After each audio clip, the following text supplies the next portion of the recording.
For this project, you're gonna need our template. You can find it linked below, or you can go to bonniesewingcenter.com, go to the newsletters, and click on Rocking Basket, and there'll be a link for the template there as well. I prefer to cut this template out on freezer paper. I also prefer to make it twice the size, so it's one big piece and I'm not putting it on the fold, so I can fussy cut the fabric if I choose. So we're gonna take our template. You're gonna need Decor Bond. You could use fusible fleece, but it wouldn't have the rigidity of the basket. It would be much more floppy. So I prefer to use Decor Bond. And you're gonna need 1/4 yard of Decor Bond. You're gonna need 1/6 yard of your lining fabric. You're gonna take your lining fabric and you're gonna cut 2 of the templates. And then you're gonna cut 1 piece 5.5 by 16. Okay. For the outside piece, you're going to need 1/6 yard, and you're gonna cut 2 of the templates.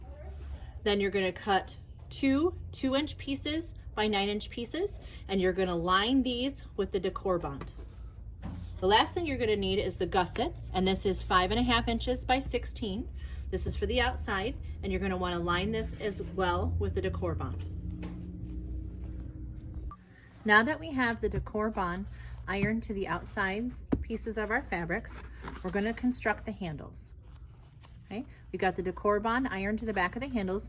If you feel like the Decor Bond is too heavy, your handles are too heavy with this, you can cut the Decor Bond in half and just run it along the middle. I like a stiff handle, so I put it over the whole thing. So to do our handles, we're going to fold our handle in half and give it a press.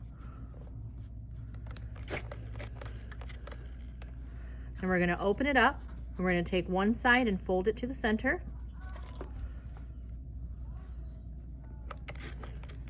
We're going to take the next side, fold it to the center.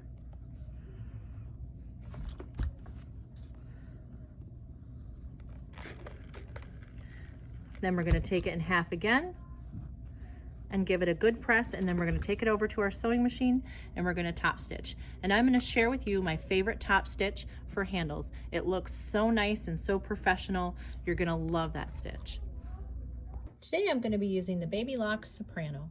And I chose the Baby Lock Soprano because I like the stitch that it has on it, as well as I like that I can be able to save the stitch. I tend to change the settings on the stitch that I use, and then I have to change them every time. This one allows me to save it, so I can just press a button and those changes come back up every time. So for my handles, I'm going to use number 7. It's a one stitch and then 3 stitches, 1 stitch, 3 stitch, and repeat. So we're going to come here. We're going to go to 0.7. And I'm going to move it all the way over to the right. I like my handles to be all the way on, covering as much of the feed dogs as I can. If you scoot it over to the left and it only has 1 feed dog, it tends to not feed perfectly even. And then I'm going to turn my stitch length up to about 3.5. And then I can go ahead and I can save that stitch in my favorite stitches. So every time I can just go to my favorite stitches and pull it up. I don't have to make those changes ever again.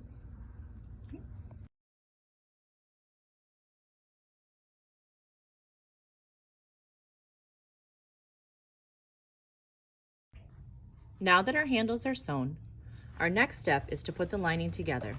So we're going to take our gusset piece and one of our sides, and we're going to fold it in half to find the center.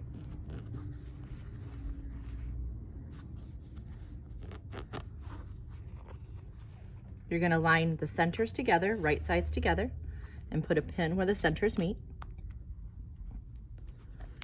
I like to put 2 in to hold it.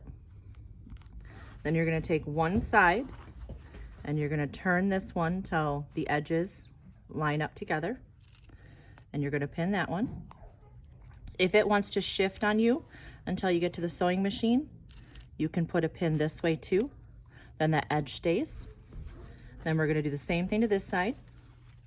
We're going to bring that edge that we want to sew nice and flat, and then we're going to take and we're going to pin it. And we're only going to put 3 pins in.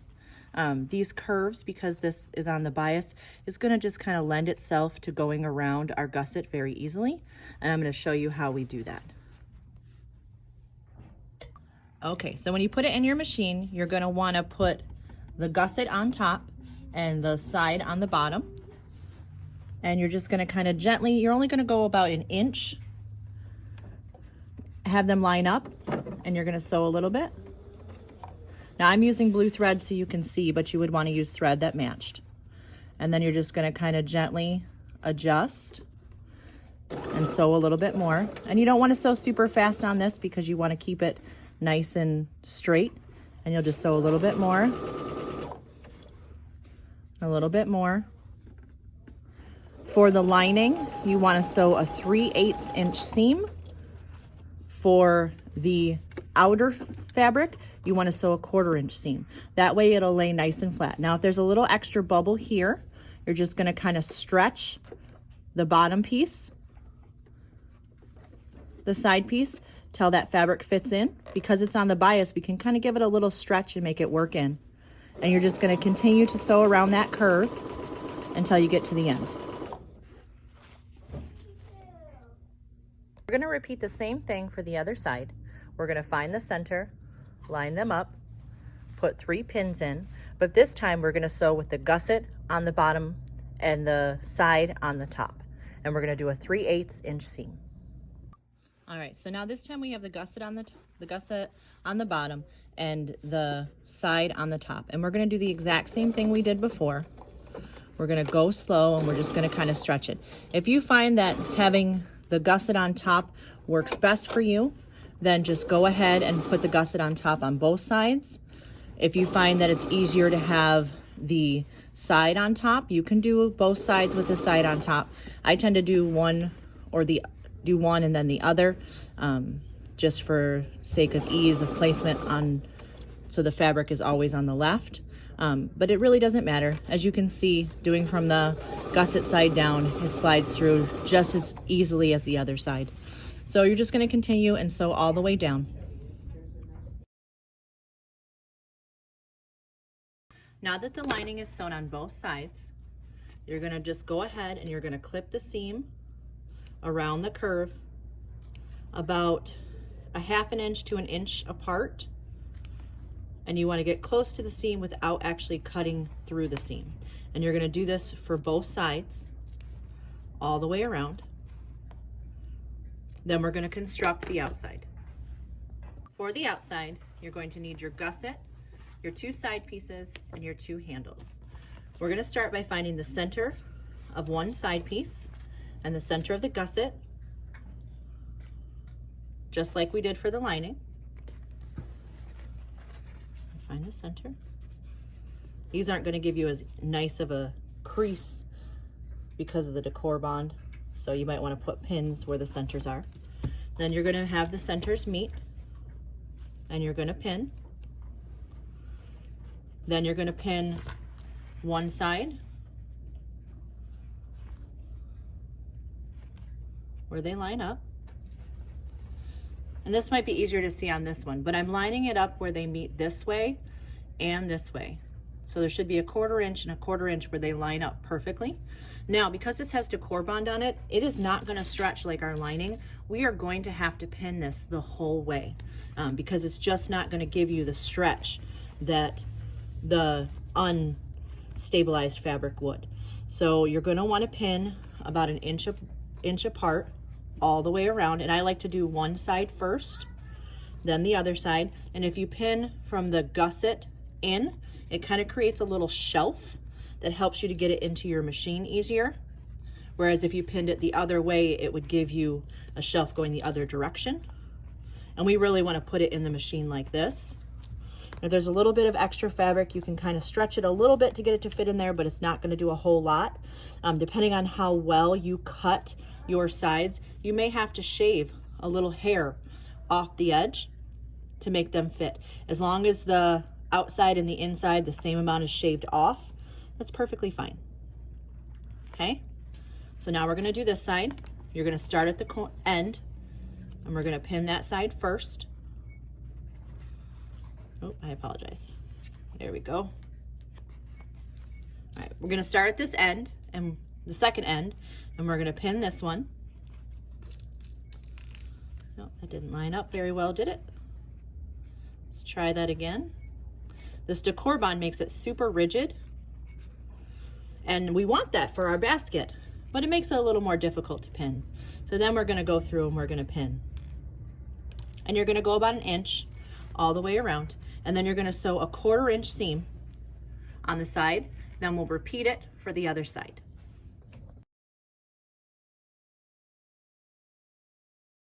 Okay, so here's the one side done.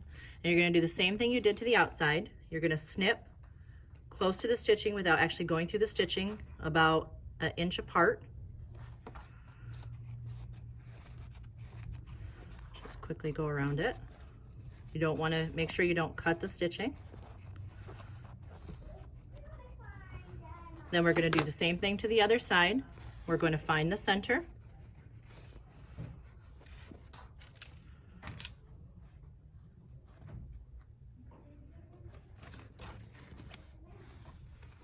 We're going to find the center of our side. We're going to pin them together. We're going to pin about 1 inch apart all the way around, and we're going to sew that together using a 1/4 inch seam. And we're going to snip our seam just like we did to that side.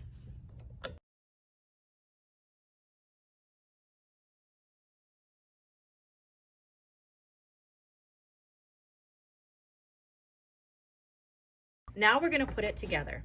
So we're going to leave our outside wrong side out. We're going to take our lining and we're going to turn it right side out. And you're going to want to press these seams. Okay? So we're going to press that. Then we're going to take our handles and we're going to pin it close to this seam here without actually going right into the seam. It may help to use the clips, because this, if you used all of that Decor-Bond, it is rather thick. Okay, so we're going to bring it and we're going to bring it close and we're going to pin it in place. And we're going to do that for both sides. And then you can go ahead and baste it if you want, or you can just leave it pinned. It won't shift on you if you baste it, so I do suggest you do that. Then we're going to take our lining and we're going to put it inside so they are right sides together. And we're going to pin the 4 corners where the seams meet, here and here.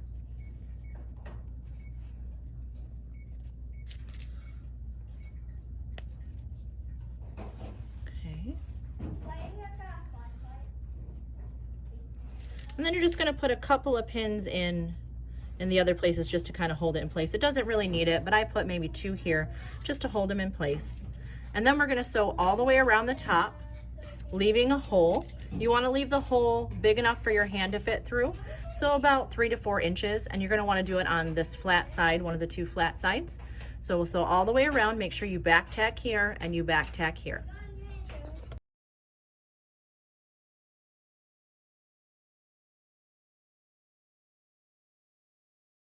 Now that it's sewn all the way around, we're going to turn it through the hole that we left. Now remember, we left a bigger hole because of this Decor-Bond is so thick. You want to make sure that you have enough room to be able to pull it through. So we're going to pull it all the way through, and then we're going to give it a good press. Now that we have it turned, you want to give it a nice press, and you're going to hand sew this opening closed. Then I like to top stitch about 1/8 of an inch all the way along the top. And then for stability purposes, to make sure that my lining doesn't come out, I will go ahead and I will stitch close to the inside here. You just kind of hold it back and just stitch close to that line like we did on this one. You can see that inner stitching on there, and you can see it on the outside a little bit better. And it just kind of holds it in place and just gives it an extra little something. But there we are, all done. All right, I'll see you next week.